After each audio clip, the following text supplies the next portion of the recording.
Nous allons prendre dans le livre des Actes des Apôtres, Actes chapitre 20. Nous allons lire le verset 35. La Bible dit, « Je vous ai montré de toute manière que c'est en travaillant ainsi qu'il faut soutenir les faibles et se rappeler les paroles du Seigneur qui a dit lui-même, il y a plus de bonheur à donner qu'à recevoir. » Amen. En effet, cette parole, c'est l'apôtre Paul qui l'a dite. Mais l'apôtre Paul dit que le Seigneur Jésus l'avait dit lui-même. Or, lorsque je lis les évangiles, je constate que cette parole ne se retrouve dans aucun de ces 4 évangiles. Donc, je comprends par là qu'il y a beaucoup de choses que Jésus a eu à faire et beaucoup de choses qu'il a eu à annoncer, mais qui ne sont pas enregistrées dans les évangiles.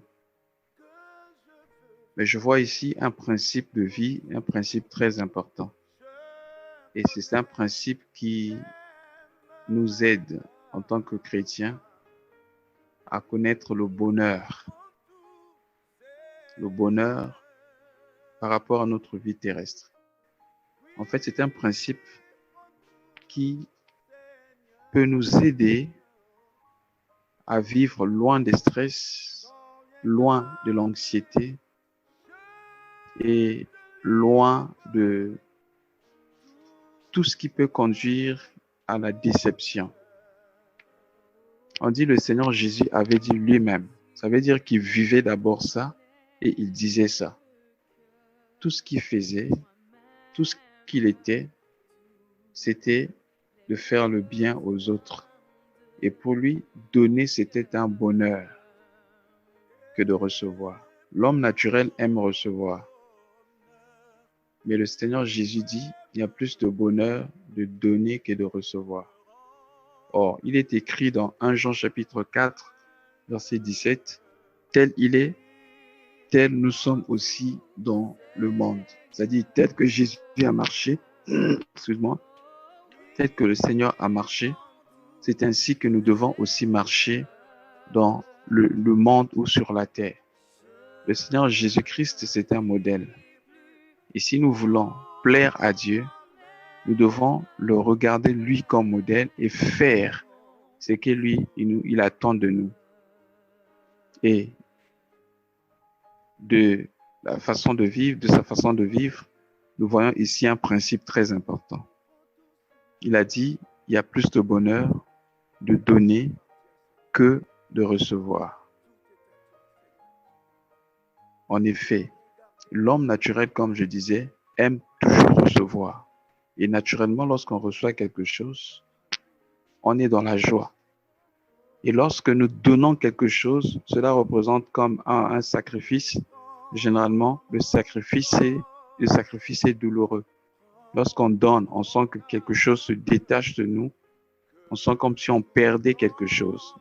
C'est pourquoi il est difficile de donner, mais il est plus facile de recevoir que de donner. Et généralement, lorsqu'on reçoit un cadeau, lorsqu'on reçoit quelque chose, on est dans la joie. Mais lorsque il s'agit de donner quelque chose, on donne avec beaucoup d'hésitation, avec beaucoup de réflexion, et c'est tout à fait normal parce que c'est notre nature. Mais nous allons voir ici, par la grâce de Dieu, que c'était le secret de la stabilité de la vie de Jésus-Christ. La Bible dit, il a dit lui-même, non seulement il le disait, mais il l'appliquait. Parce que lorsque nous lisons dans le livre de Actes chapitre 1, verset 1, Luc écrit à Théophile en disant, dans mon premier livre, c'est-à-dire l'évangile de Luc, il dit, j'ai commencé à te parler des choses que Jésus a commencé à faire et à enseigner. Donc Jésus enseignait toujours ce qu'il faisait et il faisait ce qu'il enseignait. C'est très important. Lui-même, il était un témoignage vivant. Tout ce qu'il était, tout ce qu'il avait et tout ce qu'il faisait, c'était pour faire du bien aux autres. C'est pourquoi, parlant de lui, la Bible dit, étant d'égal égal avec Dieu de sa nature, n'a pas voulu faire de ça une proie arrachée d'être égal avec Dieu, mais il s'est dépouillé lui-même en devenant semblable aux hommes. Il a pris la forme du serviteur. Il a accepté de mourir à la croix pour nous afin de nous sauver. Parce que il marchait par ce principe. Tout ce qu'il était, tout ce qu'il faisait, il cherchait à faire plaisir aux autres. Et pour lui donner, c'était un plaisir. Voilà pourquoi chaque matin, lorsque nous nous réveillons, nous devons nous disposer à donner. Et plus nous prions pour demander que le Saint-Esprit nous remplisse, d'avoir les dispositions du cœur du Seigneur, et nous allons voir que nous allons aussi adopter cette façon de faire. Nous allons avoir le plaisir de donner. Et le secret du bonheur, c'est dans le donner. Parce que la Bible dit, on ne moissonne que ce qu'on sème. Si tu veux qu'on te comprenne, alors sème la compréhension. Aujourd'hui, il y a beaucoup de problèmes dans la vie, que ce soit dans la vie des couples, dans les églises, même dans la vie de famille. C'est parce que tout être humain, né de femme, avec la nature déchue, cherche à recevoir. Généralement, lorsqu'on vit au milieu des hommes, on veut qu'on nous comprenne, c'est-à-dire on veut recevoir la compréhension. Mais si on venait avec la disposition de comprendre les autres, ça serait plus facile. Même lorsque quelqu'un se comporterait bizarrement ou d'une façon désagréable, on aurait quand même l'opportunité, l'occasion de comprendre la personne. On veut généralement recevoir l'amour venant des hommes, mais on n'est pas prêt à donner l'amour. Mais si on venait avec la disposition de chercher à donner l'amour, à aimer, nous allons voir que nous aurons la facilité d'aimer même nos ennemis. Parce que généralement dans le monde, lorsqu'on veut faire du bien à quelqu'un, la plupart du temps, on se pose la question de savoir qu'est-ce que celui-ci a déjà fait pour moi. Et on donne facilement aux gens qui nous ont fait du bien dans le passé qu'à ceux qui nous ont jamais fait du bien. Mais le Seigneur Jésus a placé un principe très important. Il dit, si tu veux faire du bien, fais du bien à celui qui ne peut être capable de te rendre l'appareil. Alors tu auras un trésor dans le ciel. Il dit, si vous ne faites du bien qu'à ceux qui vous faites du bien, vous ne faites rien. Mais quand tu veux faire du bien, cherche quelqu'un qui ne peut pas te faire du bien. Il dit, par exemple, si tu veux donner, donne aux pauvres. Parce que tu sais que le pauvre, lui, ne va pas te donner en retour. Alors, tu auras un trésor dans le ciel. C'est très important. C'est un principe très important. Parce qu'il dit, il y a plus de plaisir de donner que de recevoir. Il donnait à ceux qui n'étaient pas capables de lui donner en retour. Parce que c'était un plaisir pour lui. Généralement, même dans le monde, les gens nous font du bien parce qu'ils s'attendent à ce qu'on leur fasse du bien dans le futur. Voilà pourquoi, même pour faire du bien, certaines personnes calculent. Tu dois faire du bien à X, ça sera comme un investissement. Voilà. Le faire le bien pour le monde, c'est un investissement. Je fais du bien à celui qui peut me faire du bien demain. Mais ça ne devait pas être ainsi pour nous chrétiens. Parce que la Bible dit, Dieu a répandu son amour dans nos cœurs par le Saint-Esprit. Romains chapitre 5, verset 5. Et si nous avons l'amour de Dieu, nous ne devons pas chercher à donner ou à nous montrer agréables aux gens qui sont agréables à nous, ou aimer seulement ceux qui nous aiment, mais aimer même si on ne nous aime pas, parce que l'amour de Dieu, selon aussi 1 Jean chapitre 4, je pense, du verset 10 au verset 12, la Bible dit l'amour de Dieu s'est manifesté en nous par le fait que Dieu nous a aimés le premier. Il nous a aimés lorsque nous étions encore pécheurs, lorsque nous étions sans force, c'est alors que Dieu nous a aimés. Dieu n'a pas attendu que nous puissions être aimables pour nous aimer, mais il nous a aimés tels que nous sommes, avec nos défauts, avec nos manquements, avec nos faiblesses. Dieu nous a aimés ainsi. C'est ainsi que nous devons aussi aimer les frères. En effet, il y a un passage qui représente la continuité de l'autre. Quand on lit 1 Jean 3,16 et plutôt Jean 3,16 et 1 Jean 3,16. Souvent, il faut les lire ensemble pour mieux comprendre. Parce que ces deux versets nous représentent la part de l'homme et la part de Dieu. Là, ces deux versets nous montrent la responsabilité de Dieu et notre part de responsabilité. Dans Jean 3,16, il est écrit: Dieu a tant aimé le monde, il a donné son Fils unique afin que quiconque croit en lui ne périsse point, mais qu'il ait la vie éternelle. Mais dans 1 Jean 3,16, il est écrit: nous avons connu l'amour en ce qui s'est donné pour nous, mais nous aussi, nous devons nous donner pour des frères. Donc dans Jean 3,16, Dieu a fait sa part parce qu'il a aimé, il a donné. Et la Bible dit: si nous avons aimé et que nous avons expérimenté l'amour de Dieu, nous devons aussi donner. Parce que celui qui aime donne toujours. On ne peut pas aimer sans donner. On peut donner sans aimer. Sans amour, on peut donner par hypocrisie. Mais quand tu aimes, tu vas toujours donner. C'est très important. Aujourd'hui, même dans les couples, il y a beaucoup de problèmes parce que plusieurs personnes rentrent dans le mariage avec la pensée du genre: qu'est-ce que je peux gagner dans ce mariage? Mais si tout le monde venait, chaque partenaire venait avec la pensée du genre: qu'est-ce que je peux donner dans le mariage? Alors, certainement, le mariage serait un lieu paisible, un jardin où tout marche bien. Mais c'est parce que chacun a la part, chacun a cette partie d'Adam qui demande toujours, qui veut toujours recevoir, que plusieurs personnes se trouvent tout le temps dans des problèmes, dans l'anxiété, dans le découragement, parce que on s'attend trop des autres. On veut toujours recevoir, mais on n'est pas prêt à donner. Et souvent, lorsqu'on a donné, on veut recevoir l'appareil. Et quand on ne reçoit pas en retour ce qu'on s'attend recevoir des autres, généralement, ça frustre. Mais si nous prenons cette décision ce matin de donner la compréhension, c'est-à-dire que même si je pense que mon partenaire ne comprend pas ou mon partenaire est dans l'erreur, je décide de donner la compréhension, je décide de le comprendre. Et donner la compréhension signifie aussi donner l'oreille.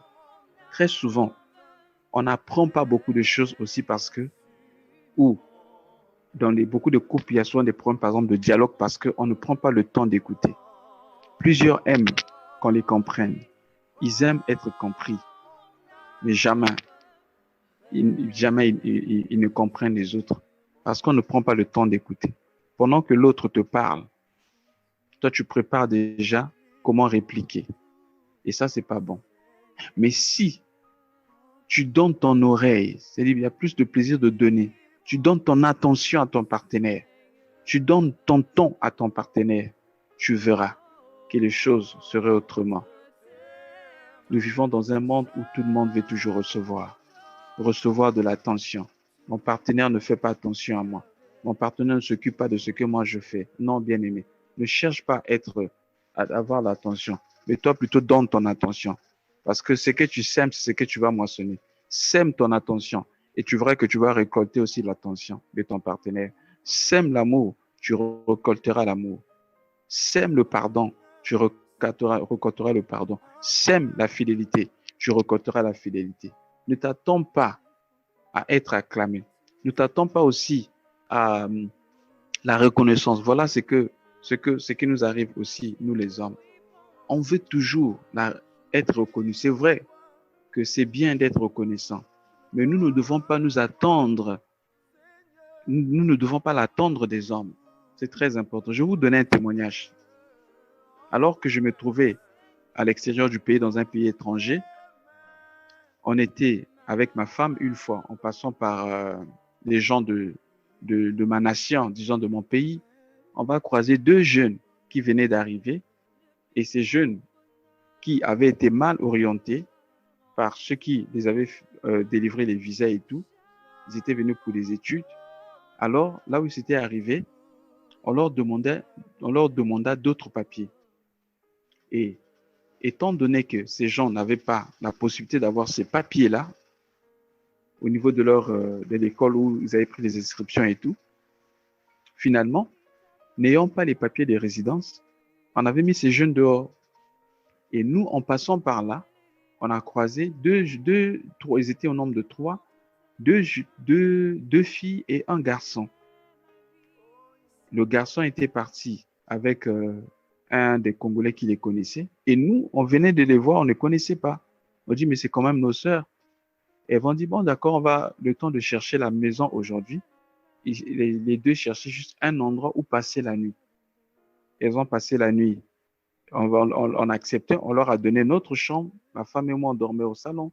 On leur a libéré la chambre, on leur a donné notre chambre pour passer cette nuit de telle sorte que le lendemain, qu'elles partent. Et bien aimées, au lieu que ce soit une nuit, elles étaient restées là, je crois, pendant au moins une semaine ou 10 jours. Et pendant ces 10 jours, elles étaient nourries, logées, véhiculées et même connectées, utilisaient notre Internet.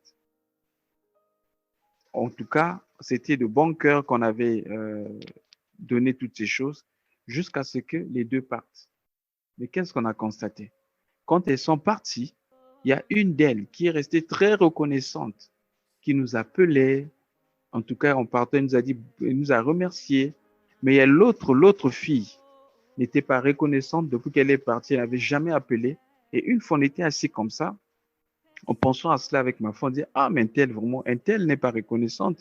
C'est pas comme ça qu'on vit dans la société. Comment elle peut se comporter comme ça? Avec tout ce qu'on a fait pour elle, vraiment, voilà comment elle réagit. Elle peut même pas appeler pour dire bonjour.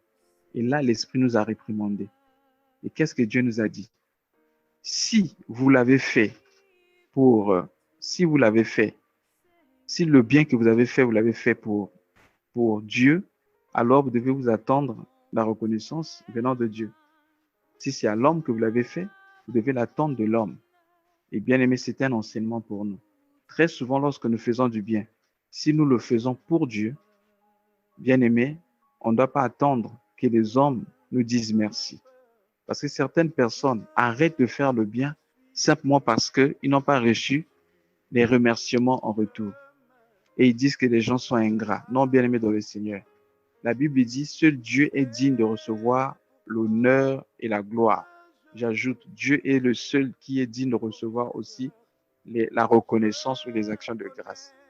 Donc, même si on ne nous dit pas merci, même si les hommes nous remettent ce qu'on dit, on appelle la monnaie du singe, tu lui fais du bien, au retour, tu ne te fais pas du bien, tu n'es pas obligé de chercher à ce qu'on te fasse du bien parce que tu n'as pas fait le bien parce que tu attendais à ce qu'on te fasse du bien en retour. Mais tu as fait du bien parce que tu es un enfant de Dieu et que ton cœur est rempli de l'Esprit de Dieu. Et comme tu es rempli de l'Esprit de Dieu, dans ton cœur, tu as la disposition de vouloir donner et donner encore. Et tu as plus de bonheur. Si ton bonheur, c'est de donner, alors tu vas continuer à donner. Et tu ne donnes pas parce que tu veux recevoir la reconnaissance en retour. Mais tu dois en faire une disposition parce que c'est ta nature, c'est ton plaisir de donner. Bien aimé, quand le donner, c'est ton plaisir, tu vas donner sans réfléchir. Tu vas pas donner parce qu'on te fait du bien ou l'attitude des gens ne pourra pas, bien aimé, influencer ton donner. J'ai lu l'histoire d'un sage, je ne sais pas si ça fait partie de la sagesse, je ne sais pas chinoise ou coréenne. On dit qu'il y avait un sage qui cherchait à sauver un scorpion qui voulait se noyer. Et à chaque fois que le sage voulait prendre le scorpion qui se noyait, le scorpion le piquait. Ne faisait que le piquer. Et lui, sans cesse, il s'arrangeait à prendre le scorpion. Et il y a un homme qui va venir dire au sage, mais pourquoi sans cesse tu cherches à sauver ce scorpion qui veut se noyer dans l'eau et lui sans cesse ne te fait que te piquer et te faire du mal. Et quelle était la réponse du sage? Il dit, lui, il me pique parce que c'est sa nature de piquer. Et moi, je cherche à le sauver parce que c'est ma nature. Et quelle était la morale de l'histoire ou encore de la scène? Que l'ingratitude, que l'attitude, que le mauvais comportement des hommes ne puisse pas t'empêcher à continuer à faire du bien. Que les mauvaises actions des hommes ne puissent pas changer ta nature. Si ta nature, c'est de faire le bien, tu dois continuer à faire le bien. La Bible dit Dieu fait lever son soleil sur les bons comme sur les méchants. Même les athées qui ne croient pas en Dieu, qui pour eux Dieu n'existe pas, qui insultent même à la limite Dieu. Dieu continue toujours à les bénir. Dieu continue à leur donner de la santé. Alors qu'en un seul clic, ils peuvent enlever le souffle. Mais Dieu continue à leur faire du bien. Nous de même, nous devons être comme ça. Préparons nos cœurs bien-aimés à donner. Soyons prêts à cela. Faisons du donner notre bonheur. Bien-aimé, un bonheur, c'est ce qui te fait plaisir. Ça veut dire que si tu passes une seule journée sans donner, bien-aimé, tu ne peux pas te sentir à l'aise. Tu peux donner ce qui est physique comme tu peux donner ce qui est spirituel. Parce qu'il y a une grande promesse bien-aimée dans la Bible concernant le donner. C'est dans Psaume chapitre 41, du verset 2 au verset 4. La Bible dit, heureux celui qui s'intéresse aux pauvres. Je vais lire ça. J'aime beaucoup ce passage. Et par ce passage, j'ai découvert un secret. C'est le secret de la délivrance dans le domaine spirituel et même le secret de la guérison. Psaume chapitre 41, je vais lire Psaume chapitre 41, le verset 2 au verset 4. Du verset 2 au verset 4. La Bible dit ceci. Heureux celui qui s'intéresse aux pauvres. Au jour du malheur, l'Éternel le délivre. L'Éternel le garde et le conserve la vie. Il est heureux sur la terre. Ici, il ne s'agit pas des choses célestes, mais terrestres d'abord. Il est heureux sur la terre et tu ne livres pas au bon plaisir de ses ennemis. L'Éternel le soutient sur le lit de douleur. Tu le soulages dans toutes ses maladies. Vous voyez, la promesse pour lesquelles ou pour qui? Pour la personne qui s'intéresse aux pauvres. Il y a la pauvreté physique comme il y a la pauvreté spirituelle. C'est pourquoi la Bible dit, la religion pure et authentique, c'est de soutenir les veuves et les orphelins de leurs afflictions. Bien-aimés dans le Seigneur, fais du donner ton plaisir. Trouve-toi, bien-aimé, trouve-toi le plaisir à donner. Tu peux donner ce qui est spirituel. Quand tu fléchis les genoux, tu pries pour les autres. C'est une façon de donner. Fais de cela ton plaisir. Donner, donne ta compréhension. Donne ton pardon. Donne ta fidélité. Donne ton temps. Donne tout ce que tu peux donner. La Bible dit tout ce que vous voulez qu'on fasse pour vous, faites-le pour les autres. C'est l'accomplissement de la loi et les prophètes. Et c'est ainsi que, bien-aimés, nous serons stables sur la terre. Il n'y aura pas d'angoisse. Il n'y aura pas de bien-aimé d'instabilité. Parce que tu as décidé de donner. Et ne donne pas, comme je disais, pour recevoir en retour. Mais donne simplement parce que c'est ta nature. Et bien-aimés, nous-mêmes, nous ne pouvons pas créer cela. Voilà pourquoi nous devons demander cette disposition à Dieu. Romains 5, 5, on a parlé de ça. Dieu a répandu dans nos cœurs son amour par le Saint-Esprit. Demandons que Dieu remplisse nos cœurs par son esprit et qu'il nous conduise toujours à donner et à donner. Et si nous appliquons cela dans notre vie, que ce soit au niveau de la famille, que ce soit dans le couple, que ce soit bien-aimé à l'église, partout, si nous faisons du donner notre bien-aimé base, notre champ d'action, bien-aimé, aucune chose ne pourra nous mettre à terre. Alors que l'apôtre Pierre a dit, si Dieu, Paul a écrit, si Dieu est pour nous, qui sera contre nous? Et Pierre a écrit, qui peut nous déstabiliser si nous sommes zélés pour le bien? Et dans Galates chapitre 6, la Bible dit, nous devons toujours continuer à faire du bien, surtout à nos frères dans la foi, car au temps convenable, nous allons récolter.